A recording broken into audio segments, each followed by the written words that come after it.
The neon over the dressing rooms buzzed like an insect caught in glass, then sputtered to a dim tremor that turned the hallway a sickly green. Detective Rick Morgan took it in with a tired glance as he moved past a line of taped-off velvet ropes. His partner, Evelyn Turner, shadowed his shoulder, quiet as breath. It smelled like lemon cleaner and fear. Beyond the last curtain, the shuttered stall looked staged for a nightmare, a toppled stool, a smear that might have been makeup or blood. On the floor, a tie lay in a careful coil, ornate and wrong for any ordinary shopper. The silk was midnight blue, the pattern a subtle vine of silver threads, one end tacky with rust red. Near the blade, a tiny crest was stitched into the weave, an emblem that made Rick's stomach shift. Alice Monroe, the store manager, stood near the door with her hands rub-red from wringing. She was 50, neat in a navy blazer, voice quivering yet steady enough to be useful. "I called as soon as I saw the marks," Alice said. "I thought he was lost. He asked where the men's jackets were. I walked him through. Then I found this and—" Rick knelt, pocketed a button that had rolled under the bench, and nodded to a teenage clerk who trembled near the curtain. He took off his own jacket and draped it over the kid's shoulders. "You did right," Rick said. "Take a breath."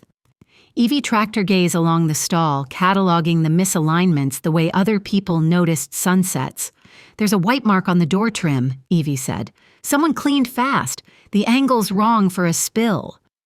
Alice looked up toward the flickering light like it might judge her.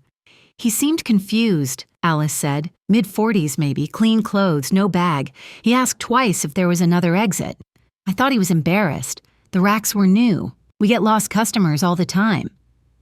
Through the glass storefront, the mall's main corridor glowed with a steady tide of ordinary. Families with strollers, a man sipping coffee, a kiosk worker hawking phone cases with forced cheer.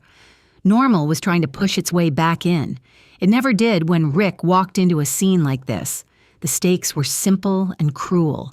If he and Evie called the wrong shot, a murderer could stroll out with a pretzel and a grin, and an innocent man labeled lost would get nailed to the wall.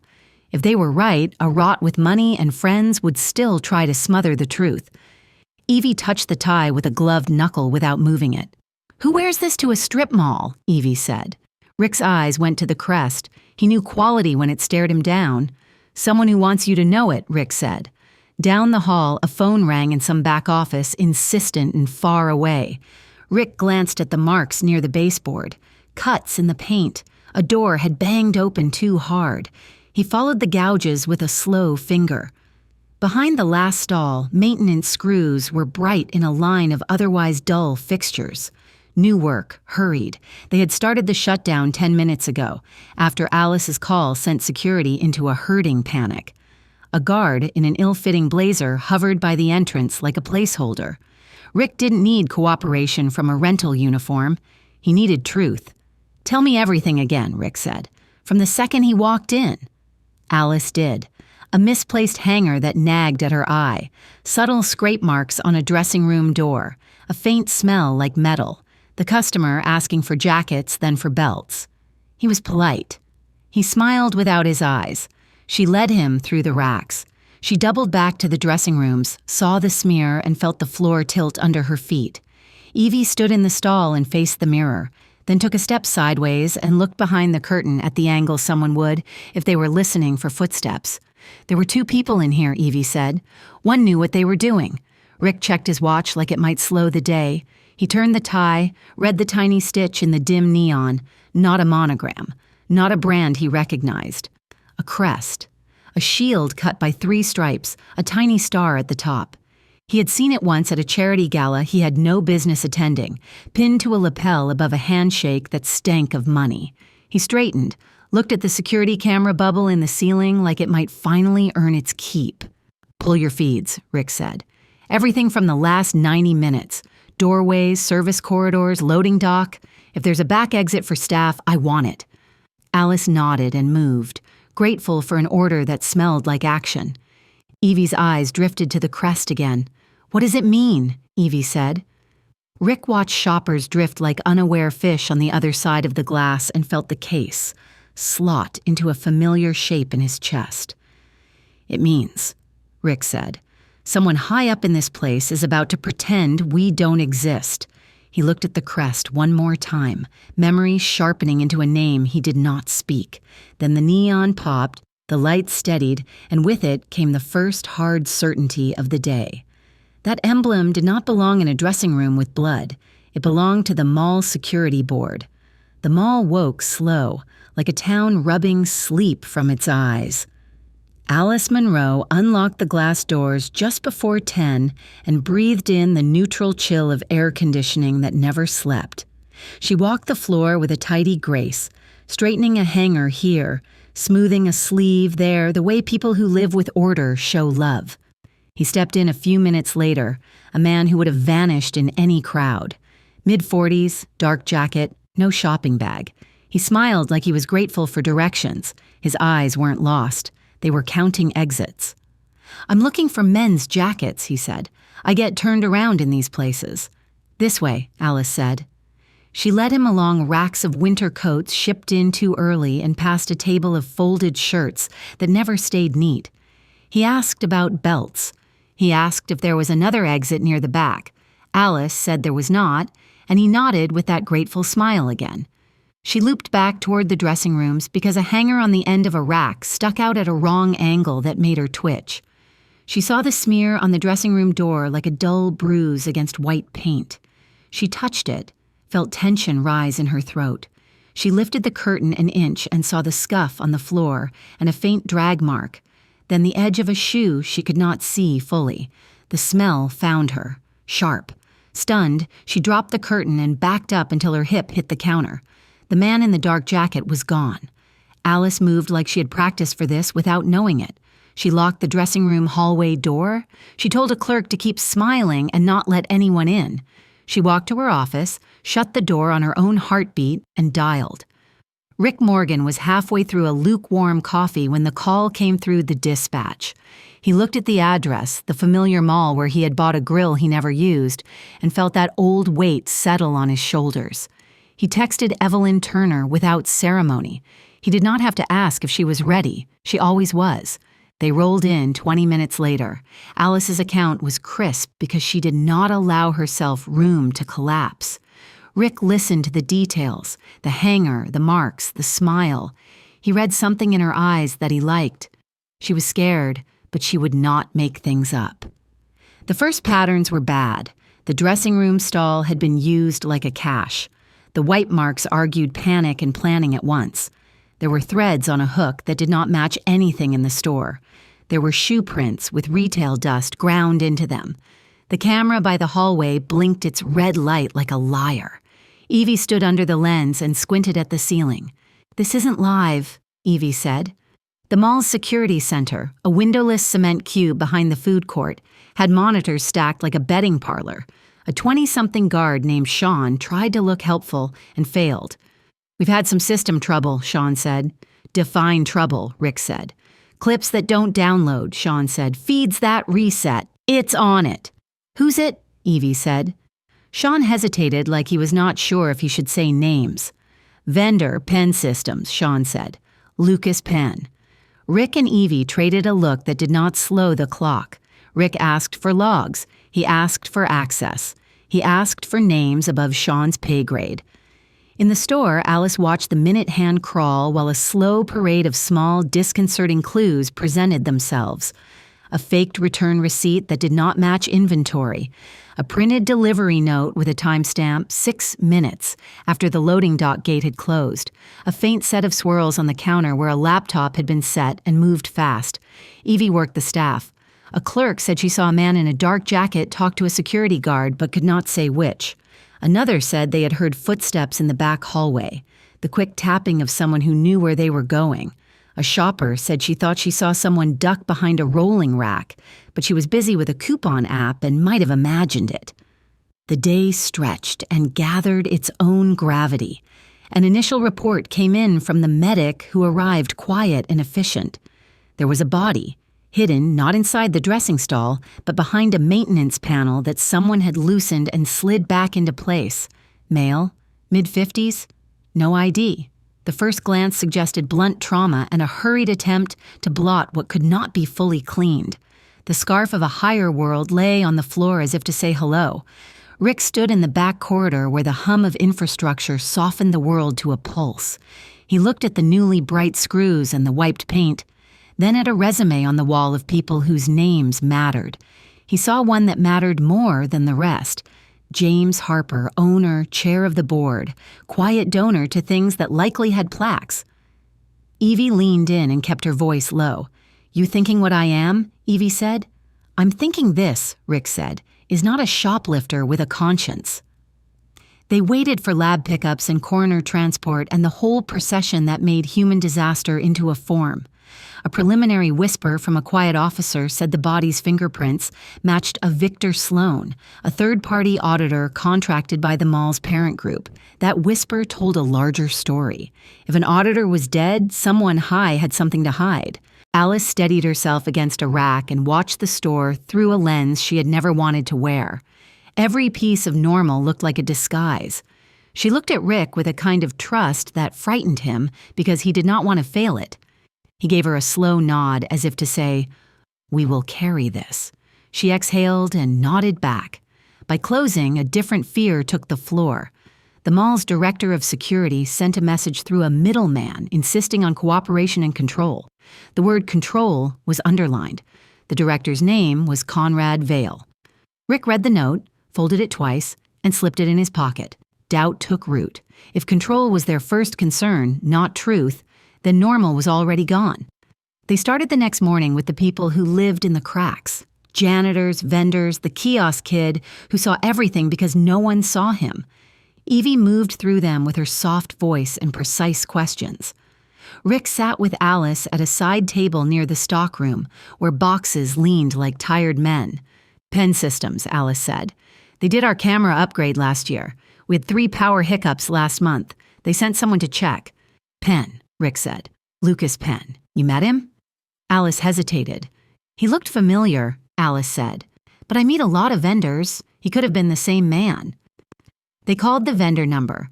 A woman on the line said Penn Systems was mid-sized, honest, kept a tight roster. Lucas Penn had left the company 6 months ago. Rick raised his eyebrows at Evie. That was a lot of facts packing together in a small suitcase. They found Lucas 3 hours later, not because he wanted to be found, but because he knew the mall's habits. He stood at the far edge of the parking lot under a dying eucalyptus, hands empty, face composed in a way that looked learned. He did not run when they approached. He did not cringe. "I saw your faces on the news last year," Lucas said. "You ask better questions than anyone." "Did you hide a body in a dressing room?" Evie said. "I moved a body," Lucas said. "Because if I left him where he fell, the men who did it would have erased him." Rick had chased truth long enough to know when a lie wore honesty's shoes. Lucas's eyes did not flicker. His hands did not twitch. He spoke like a man who had decided to be judged. "Victor Sloan," Rick said. "You knew him." "By reputation," Lucas said. "He was digging. He reached out to me last week because he knew I used to wire eyes into this place. He wanted a safe way to talk. I walked him through a service corridor. We were watched." Evie kept her tone even. "By who?" Evie said. "By people who built the maze," Lucas said. "Someone in the security board's pocket. Maybe the man himself. Maybe someone higher." "Higher than the director of security," Rick said. "That leaves one man." Lucas blinked slow. "James Harper is a brand," Lucas said. "Brands survive scandals. People do not. If this is going where I think, you will need to pull a thread that cuts your hands." Back at the store, Evie found a note tucked behind a freestanding mirror in the last dressing stall. A place invisible, unless you looked with purpose. The paper was torn from a receipt roll. On it, a phrase was blocked in tiny numbers that climbed up and down like stairs. Alice brought a handheld light and angled it until the imprint sang. "Harbor 9, Evie read. "What is Harbor 9? Rick said the words softly like they were a ghost. "A cluster of shell companies," Rick said. "I saw something like it years ago in a mortgage fraud case that drifted through my hands and out the other side. The case went nowhere, and a witness died, and my partner's name ended up on a wall. The trail went cold into an ocean of money with a smiling face on a brochure. Harbor 9 was whispered then like a rumor no one could pin down. They looked at Victor Sloane's schedule. He had set a meeting he never kept with someone listed only as C. Vale. Conrad Vale had an office with no windows and an assistant who spoke like she lived on the edge of a knife. Director Vale is unavailable, the assistant said. Tell him the dead man kept his name on a calendar, Rick said. They walked the mall's spaces until the lines drew a map, back halls that ran between stores like veins, a mechanical room with a door that had been painted yesterday. A janitor who finally admitted that a supervisor he could not name told him to ignore a noise behind the dressing rooms because it was probably a trapped raccoon. Normal made an excellent mask. At dusk, Rick's phone vibrated. He answered without a greeting. The voice was distorted in a way that was almost silly and almost effective. You want the name? The voice said. Meet me where the mall begins and ends. Loading dock, Rick said. Bring the woman, the voice said. Bring your ghosts. Leave your badge in your pocket. They think they own your lights. This tying into Harbor 9, Rick said. This is Harbor 9, the voice said. You chased it once. It cost you your soul's balance. You want it back, you'll come. The line went dead. Rick held the phone in his palm like it bit and did not let go. Evie watched his face and saw a shadow she did not see often. You know this story, Evie said. I know the ending I never got, Rick said. They stood under an artificial sky where the glow never changed and felt the case fold into a larger fold. The rehook tightened its hold.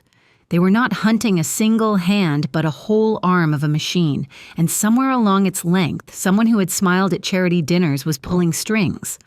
The loading dock was a rectangle of cold light and stacked pallets, the place where holiday shipments and night mistakes arrived. Rick and Evie waited in the smell of diesel and cut cardboard until the sound of soft shoes approached. The man in the shadows stepped into the pool of light like he was being born. It was Lucas Penn, hair damp, eyes clear. I moved Sloane's body, Lucas said. I slid a maintenance panel and tucked him where your people would find him. I knew if Conrad got first look, the footage would vanish and the file would classify itself. I made noise in a clean place. I thought you would see the noise for what it was. Did you kill him? Rick said, to make that noise? Lucas shook his head once. They hit him in the service corridor near a door that reads authorized only. He fell wrong and did not get up. I heard it happen while I was in a broom closet listening. I waited for footsteps to stop, then dragged him with a painter's sheet because I used to carry such things. I took his phone. I left you that Harbor 9 code because I thought you needed a flashlight. Evie kept her breath steady. You have proof, Evie said. Lucas produced a folded sheaf of paper and a thumb drive. Financials, Lucas said. Routing numbers disguised as maintenance invoices, shells with names like Meridian Oaks and Starland Port. It is all one thing. Conrad signs off. He gets his piece, but he does not author the symphony. Rick took the drive and weighed it like it had mass. He believed men like Lucas because desperate men did their homework. He wanted more than belief. He wanted a confession from a person who thought they were insulated by glass. They confronted Conrad Vale the next morning in his office, a slab of carpet and screens that made regular people feel small. Conrad dressed like a man whose shirts found him cleaned and pressed on hangers he did not own. He smiled with caution and spoke with varnish. We have a dead auditor, Rick said. We have a vendor who left your company and says your name sits in his files. We have camera logs that wink out when they would hurt the wrong person. Conrad steepled his fingers like he practiced in mirrors. You have grief, which I share, Conrad said, and you have coincidence, which I detest. Evie placed a copy of the routing sheet on his desk. We have Harbor 9, Evie said. Conrad's smile thinned. Nothing of that name moves through my world, Conrad said. Rick leaned in until the projection of himself in Conrad's polished desk looked like a stranger. I think you work for Harbor 9, Rick said. I think you're paid to keep the cameras blurry. I think the money flows upward. He left without a warrant because the warrant would sprout thorns. Evie watched Conrad's assistant make a call under her breath the second the door closed. Alliances were shifting in real time, the way light changes when a cloud moves across the sun. Alice knocked on a back door that afternoon and asked to speak to Rick alone. She shut the stockroom and twisted her hands until her knuckles went white. "I did not tell you everything," Alice said. "James Harper called me last night. He said everything was under control. He told me to stick to a simple account. He told me Sloan had a problem with his heart and that the police would find that out." He sounded calm, too calm. Rick felt the hard click of another piece fall into place. "Why did you call me?" Rick said, "if the owner told you to trust the system?" "Because I watched a man die once," Alice said. "My brother. The system called it an accident, so no one had to feel bad. I've had enough of accidents that are not." Evie stepped in and set a hand on Alice's forearm. It was a small gesture that took guts in this house. Alice blinked fast, then breathed. That night, a tip came from a number Rick did not know. A voice he did not recognize told him to check the charitable gala photos that decorated the mall's mezzanine. Rick and Evie went after closing, footsteps soft on carpet, and stood in front of framed smiles and tuxedos. James Harper gazed from more than one, the gravity of wealth in the angle of his chin. On one wall, a photo showed James clapping on a podium, champagne lit with a slanted banner over his head. The banner bore a crest that matched the one stitched into the ornate tie. The caption named a donor's circle. The circle's members wore the tie as a mark. Evie said the words before Rick could. "The tie is his," Evie said, "or his circle's." Rick stared at James's smile and felt the ghost of his old case breathe. The structure was the same. Make the funds look philanthropic. Use security to shift light and shadow. Hide your footprints in applause. Down the hall, a service door clicked. A figure moved through low light. James Harper himself stepped into the corridor like he owned it, which he did. He saw them and did not flinch. "Late night," James said. "Busy day," Rick said. James's smile was the kind that told you he had practiced saying no and making you like it. "Bring your questions in the morning," James said. "My counsel enjoys daylight." Rick watched him go and said a name in a voice he barely heard. He said it like a man naming a storm. "Harper," Rick said. Morning came with a summons from above. The chief wanted them calm, contained, and grateful for cooperation from the mall's leadership. Evie listened to the words and felt heat crawl her spine. Rick listened and stared at a point somewhere past the window, past the parking lot, into a place where choices live. Orders wanted the case to take a prescribed shape. Truth had other plans. They drew their plan on a legal pad over coffee that went cold. Rick traced a timeline. Evie marked access points. They did not have a warrant big enough to crash James Harper's glass office. They had something better. They had betrayal built into the mall's own bones.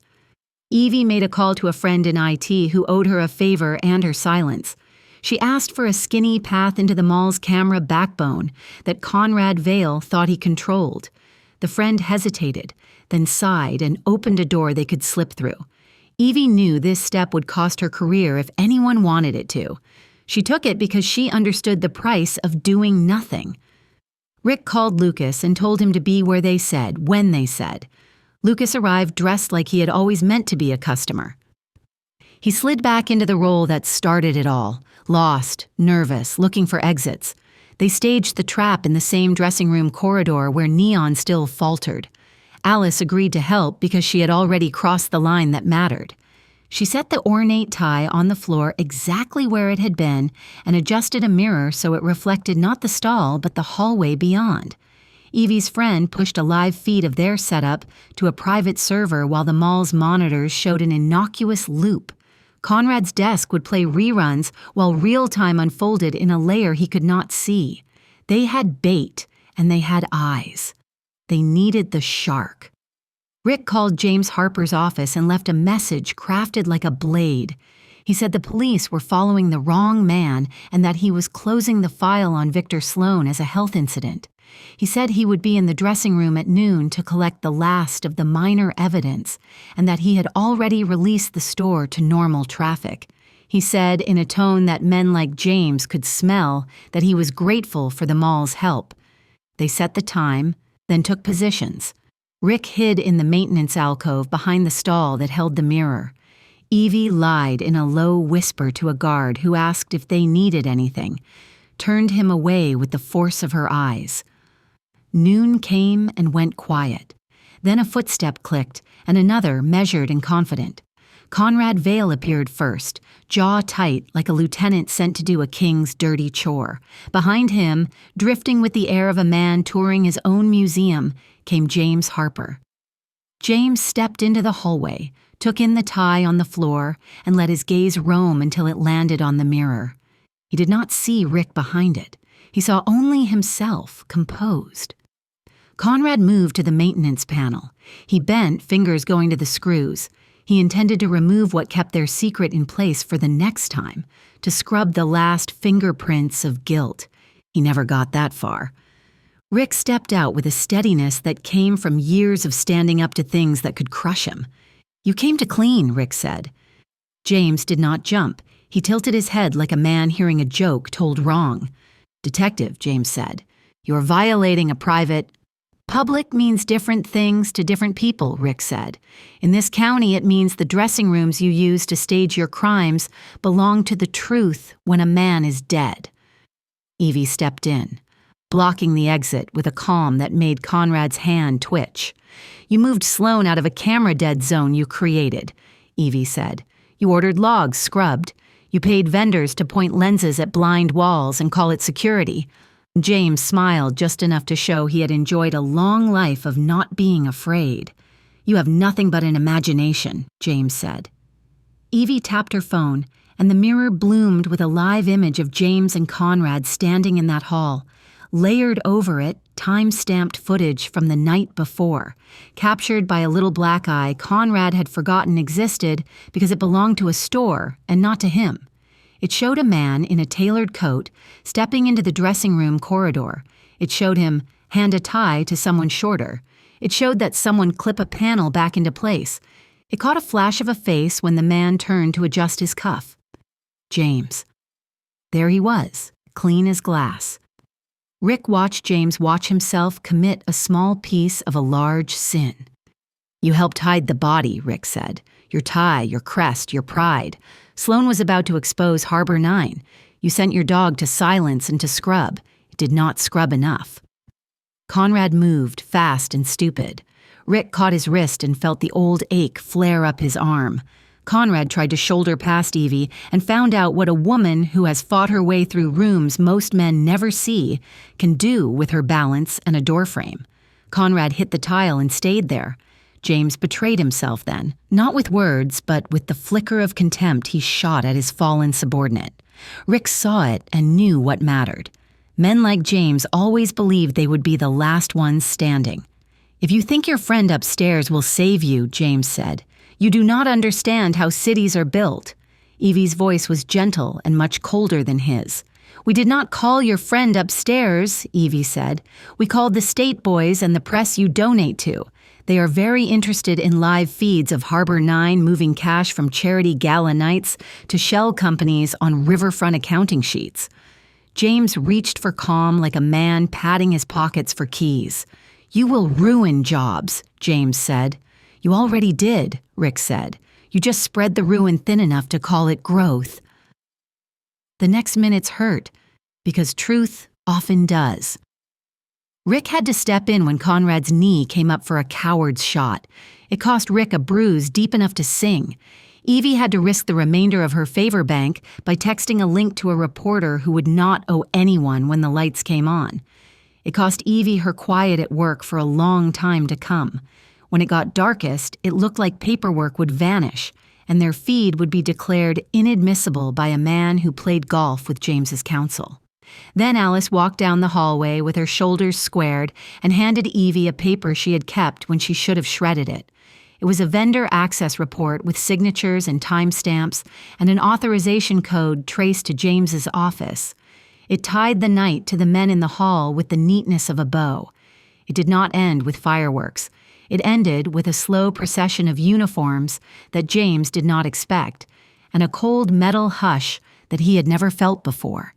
Lucas stood at the edge of it all with his hands in his pockets and the flat look of a man who will sleep for the first time in days. Rick turned to Lucas. You staged this to be found, Rick said. You were never lost. Lucas nodded. I was done watching things vanish, Lucas said. You still moved a body, Evie said. That will hurt you in ways we cannot fix entirely, but we can tell the truth. They watched James Harper walk past the frame of the dressing room mirror and into a future that finally belonged to real light. The press would gnaw at it and the legal machine would grind it fine, but the heart of it was simple. Normal had been used as a weapon. They had knocked it out of his hand. Days later, the mall looked like itself again. The neon steadied. The kiosk kid pitched phone cases. Alice stood by the windows and let a smile show that had not been on her face since that morning. She said thank you with the quiet of someone who understands costs. Rick and Evie sat on a bench that pretended to be a park and watched ordinary people be ordinary. There was a relief in it that neither would name. Rick said the line he did not know he had been carrying. In the reflection of the everyday, Rick said, not everything that shines is light. Sometimes it hides the deepest darkness. Evie looked at him and smiled like he had just told the exact truth. Then we keep a hand on the dimmer, Evie said. They stood because there was always more to do. Their names would be cursed and praised in the same breath by people who preferred order to justice. Careers would dent and mend. A community would learn where its money slept. The lost customer would carry a mark he might never wash off, and a relief he could hold on to. The dead auditor would get a ledger with his name written in bolder ink than he had been given in life. Rick felt his years in his bones and his partner's steady light at his shoulder. He walked toward the next call with the knowledge that they had pulled a body into the open and a network into the sun. Not perfect, not clean, enough. And the mall hummed, ordinary and dangerous, a place where secrets could hide under bright lights and the people who chased them could rest for a minute before they moved again.